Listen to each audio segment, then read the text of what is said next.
Hey, good morning, everybody. Happy Tuesday.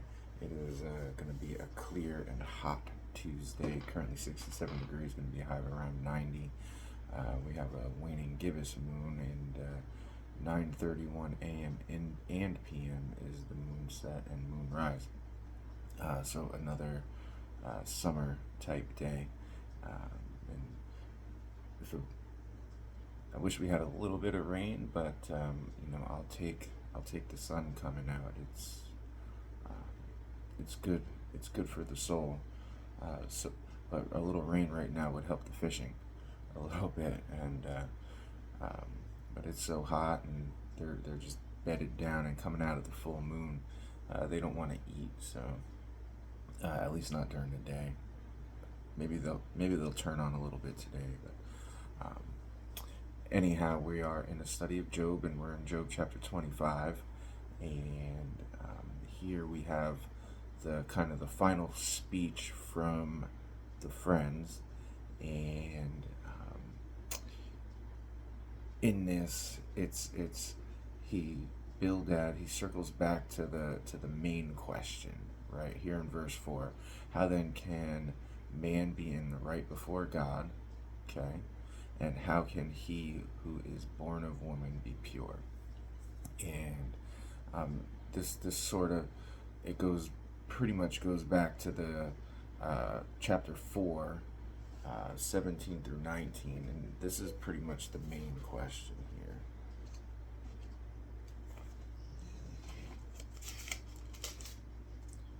Job chapter 4, verse 17. Shall mortal man be more just than God? Okay. Shall a man be more pure than his Maker? Behold, he put no trust in his servants, and his angels he charged with folly. How much less in them that dwell in houses of clay, whose foundation is in the dust, which are crushed before the moth. So, if he charged his angels with folly, how much more judgment or worse judgment on man, right? And so, how can man be right before God if he's born of a woman, right? And the answer is we cannot without an intercessor. See, um, it's the premise for their entire theological argument that good happens for the good and bad happens to the bad. It's faulty, because this base premise that that man is impure is true, and that man is not right before God is true, but for an intercessor, but for the Lord Jesus, right? And so their whole prosperity gospel that they've been preaching is faulty. And then he says, verse 5, behold, even the moon is not bright, and the stars are not pure in his eyes. Well, he's the maker, and nothing is as pure as he is. How much less man, who is a maggot, and the son of man, who is a worm. Okay? But the thing is, he made man and woman more, I don't even know what the right word is, more, not perfect, more good, and it was very good, right? Than the created stars and birds and sea and land. He made us in his image. So their premise, their theological argument is faulty. And no, there is nothing more pure than God. And that's why we needed God in human form to take the death on the cross, to be our sacrifice for our sin as an intercessor, to stand between God and us. Okay? And that's the missing piece here. Now, Job has that. All right? Now, Job starts to reply. And This is chapter 26, and he starts off with a bit of sarcasm. How you have helped him who has no power. Aha, right? Like, how you have helped him. You've done such a good job helping me. And how you have saved the arm of that has no strength. So here, even in his sarcasm, though, he does speak some truth. And he realizes and knows that right now he does not have any power or any strength. And he says, how you have counseled him who has no wisdom, and plentifully declared sound knowledge.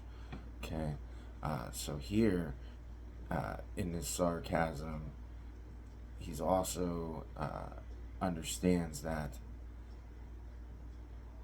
their wisdom is faulty and that their knowledge is not sound, right? He's understanding that he needs counsel, yes, but their counsel is faulty, right? Their counsel is faulty.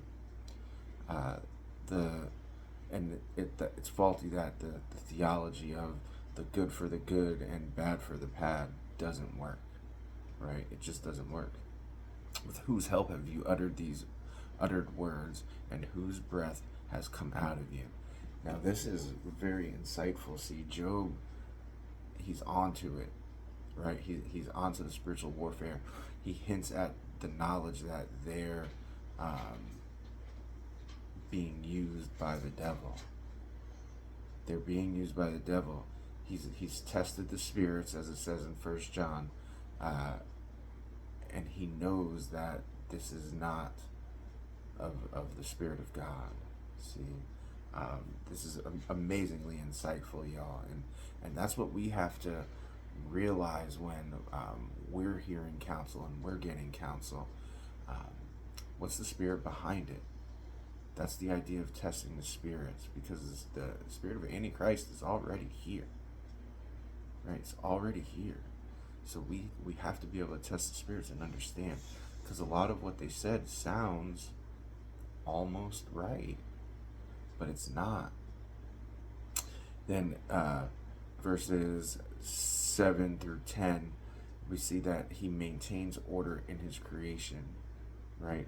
God maintains the order in his creation. He stretches out the north over the void and hangs the earth on nothing. He binds up waters in the thick clouds, and the cloud is not split open under them, right? He has all that in his hand. He designed it, north and south and direction and the atmosphere and how it all works. He's the most perfect mechanical engineer with a blueprint that has nothing out of spec. There's nothing that does not have a purpose. He covers the face of the full moon and spreads over its cloud, right? He covers the face of the full moon. Well, that's the new moon.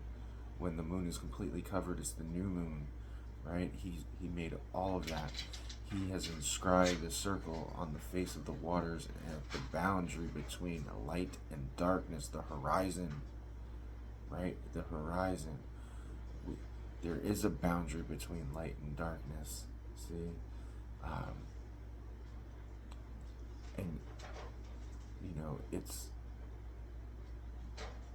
kind of an answer to what they say up here in verse 3, what Bildad says in verse 3 of chapter 25. Is there any number to his armies? Upon whom does his light not arise? Well, what's done in the darkness comes to light. Luke 8:17. The light arises on everybody, and nothing. So there's nothing done in secret, and everyone stands before God. See, if God is light, the perfect light, it touches everybody. There's no, nobody that will not be judged. So the light will come on to everybody, right? And there is a boundary. He is the boundary, right? We preach Christ crucified.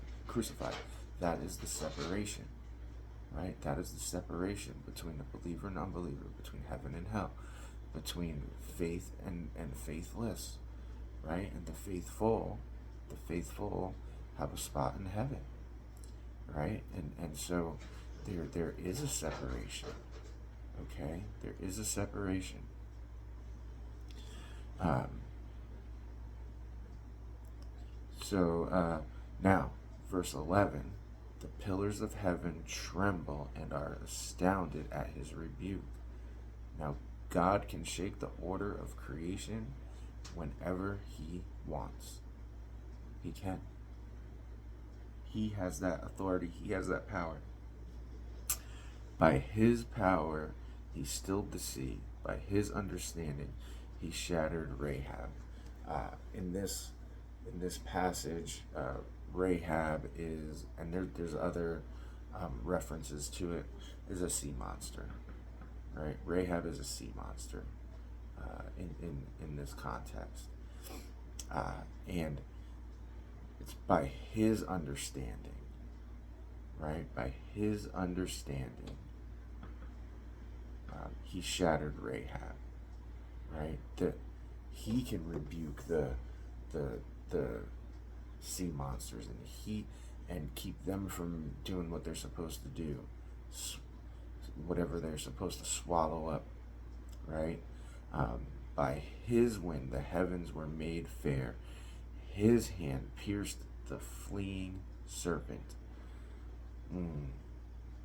His hand pierced the fleeing serpent. See, so the Rahab, the sea serpent,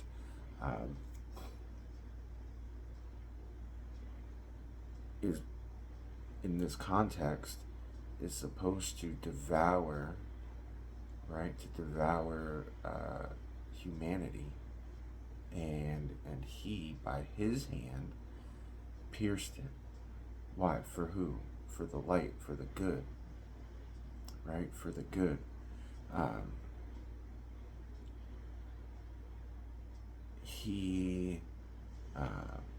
So going back to verse 6 in chapter 26, verse 5 and 6, right? So God rules over the dead, see, chapters 5 and 6. And that serpent, right,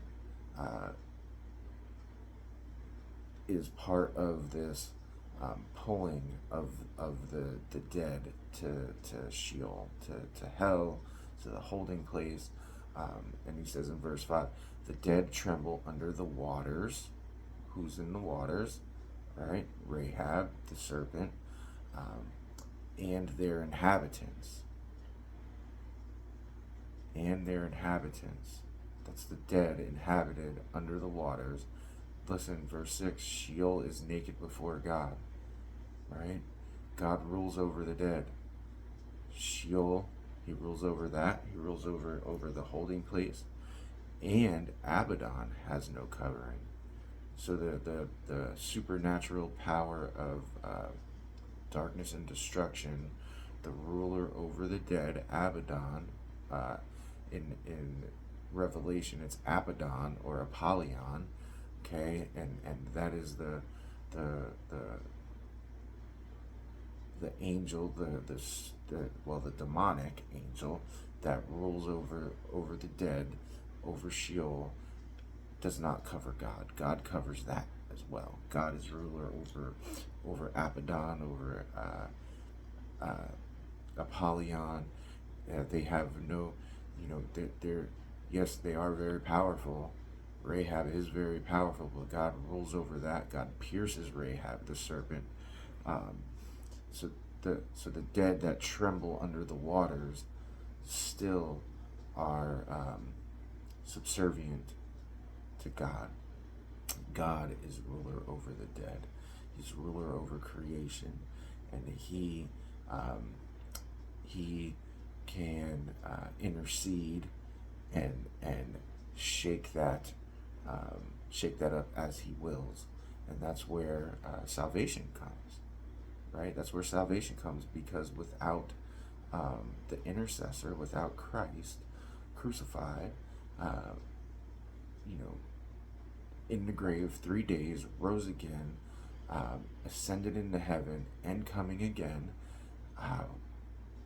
we're all subject to Abaddon and the Rahab and pulled under.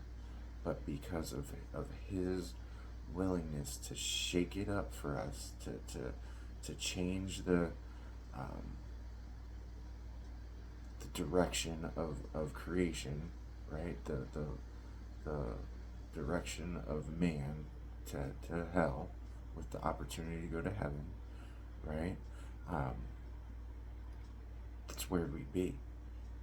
That's where we'd be. And in that case, their theological argument is faulty because they, even though they have good things and not bad things, are still bad people without an intercessor. See, so even though they have good things now, Job's friends are still destined for Sheol, destined for hell, and not destined for heaven because, as it says, how can he who is born of a woman be pure?